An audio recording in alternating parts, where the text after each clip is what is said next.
খান্নাস সুদ খায় না কিন্তু সুদ খাওয়ায়। খান্নাস অন্যের হক মাইরা খায় না কিন্তু খান্নাস অন্যের হক মাইরা খাওয়ায়। খান্নাস রূপী শয়তান সে ডাকাইতি করে না কিন্তু সে ডাকাইতি করায়। খান্নাস রূপী শয়তান সে চুরি করে না, সে চুরি করায়। খান্নাস রূপী শয়তান সে বলৎকার করে না কিন্তু বলৎকার করায়। খান্নাস রূপী শয়তান সে কোনো প্রকার মদ গাঁজা ওই নেশা পানি এগুলো সে নিজে করে না কিন্তু হ্যাঁ করায়। হ্যাঁ, কি মজার বিষয় না? সে কিছুই করে না, করায়। কিন্তু সে একটা জিনিস করে, সে হইলে আদম রে সেজদা দেয় না, আদম মানে না, সে এইটা করে। এইটা হলো করে আর অন্য কিছু করাইছে। আজাজিল কিন্তু ঘুষ খাওয়ার অপরাধে, বলৎকারের অপরাধে আর চুরি ডাকাতির অপরাধে জান্নাত থেকে বের হয় নাই। তার অপরাধ একটা ছিল, সে শুধু বলছিল আমি আদম হইতে উত্তম। আদমের কাছে নিজেকে সফর্দ করে নাই, আদমের কাছে সে স্যালেন্ডার হয় না, আত্মসমর্পণ করে নাই। এইটাই তার অপরাধ।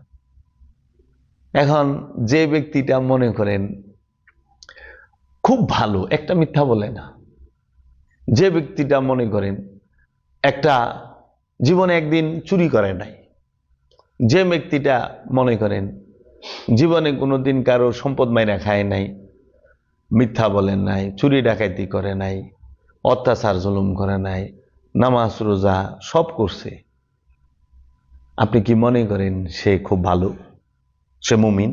জীবনেও না, কোরআন দর্শনে।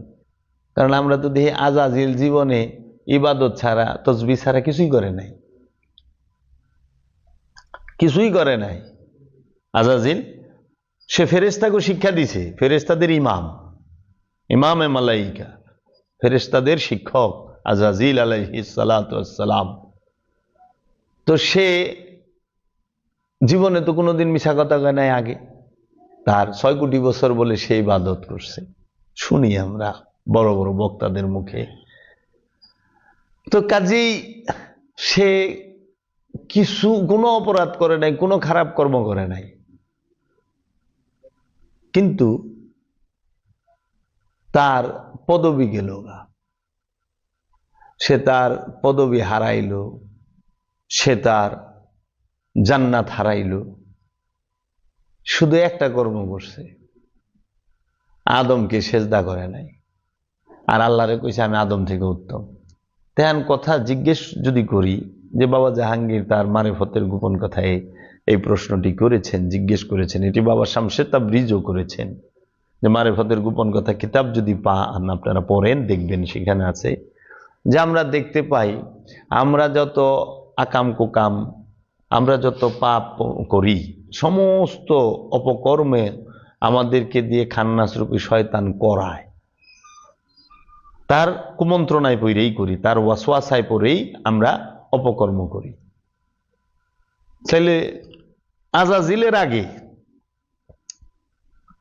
তো কোনো শয়তান ছিল না, আজাজিলের আগে তো কোনো শয়তান ছিল না। আজাজিল যখন ইমাম, ইমামে মালাইকা, ফেরেশতাদের ইমাম, তখন তো কোনো শয়তান ছিল না। তা আজাজিলকে এই কুবুদ্ধিটা কে দিল যে তুই আল্লাহকে সেজদা দি, আদমকে সেজদা দিস না? হে আজাজিল, তুই আদমকে সেজদা দিস না, এই কুবুদ্ধিটা ওরে কে দিল? আমরা যত আপনারা যত অপকর্ম, মানুষ যত অপকর্ম করে, জিন যত অপকর্ম করে, এই সকল কিছু শয়তানে করায়, এটা শয়তানের ডিউটি।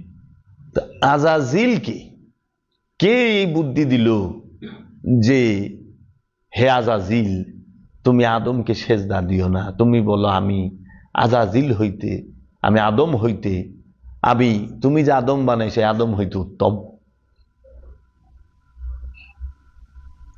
এই বুদ্ধিটা কই থেকে আইল?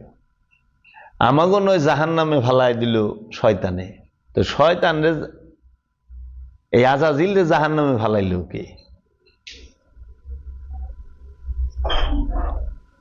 আমি এই প্রশ্নে শুই না পইরা তো অবাক, আসলেই তো কথাটা অসাধারণ। পরে এর উত্তর আমার জানা নাই, আমি খুঁজতেছি।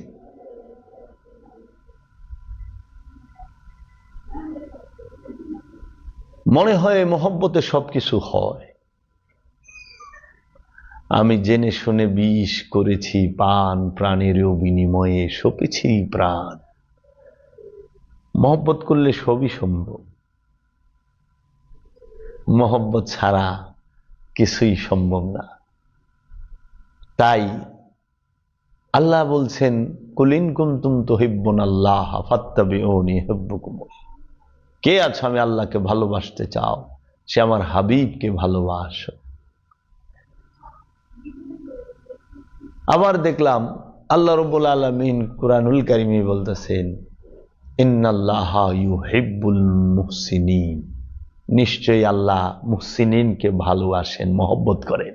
ইউহিব্বুল মুহসিনিন, মুহসিনিনকে আল্লাহ মহব্বত করেন, মুত্তাকিকে আল্লাহ মহব্বত করেন, সাবিরিনকে আল্লাহ মহব্বত করেন, মুমিনকে আল্লাহ মহব্বত করেন। আবার আল্লাহই কইতেছে, ইন্নাল্লাহা মাআস সাবিরিন। নিশ্চয় আমি ধৈর্যশীলের সাথে থাকি। আল্লাহ ধৈর্যশীলকে মহব্বত করে, আবার ধৈর্যশীলের সাথে থাকি। আবার আল্লাহই কইতেছে, নিশ্চয় আমি আল্লাহ মুহসিনিনের সাথে থাকি, নিশ্চয় আমি আল্লাহ সাবিরিনের সাথে থাকি, নিশ্চয় আমি আল্লাহ মুত্তাকির সঙ্গে থাকি, নিশ্চয় আমি আল্লাহ মুমিনের সঙ্গে থাকি। এই চারজন ছাড়া আল্লাহ আর কারোর সাথে থাকে না, আর এই চারজনকে আল্লাহ মহব্বত করে। তাহলে আল্লাহ একটা জিনিস করে মহব্বত, আল্লাহ আরেকটা জিনিস করে আল্লাহ থাকে। আর কতক্ষণ থাকে আল্লাহ, কোন সময় থাকেন আপনি আছে না জানার জন্য যে আল্লাহ কিছু সময় থাকে, কিংবা শুক্রবারে থাকে না, সর্বক্ষণ থাকে। আলা ইন্না আউলিয়াল্লাহি লা খাউফুন আলাইহিম ওয়ালা হুম ইয়াহজানুন। খবরদার, আমার ওলি যারা, নিকটবর্তী যারা, তাদের কোনো ভয় নাই, তারা চিন্তিত হবেন না, কারণ আমি তাদের গার্জিয়ান, আল্লাহ গার্জিয়ান। তাই আমরা তো দেখি যে এই নেশা, এই পাগলামি সবার ভিতরে আছে। তো কিছু নেশার কারণে জাতি ধ্বংস হচ্ছে, মানব জাতি ধ্বংস হচ্ছে। কিছু নেশার কারণে পশু জাতি, পশুকুল ধ্বংস হচ্ছে।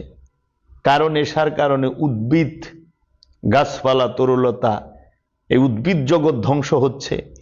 কারণ নেশার কারণে মানব জগৎ ধ্বংস হচ্ছে।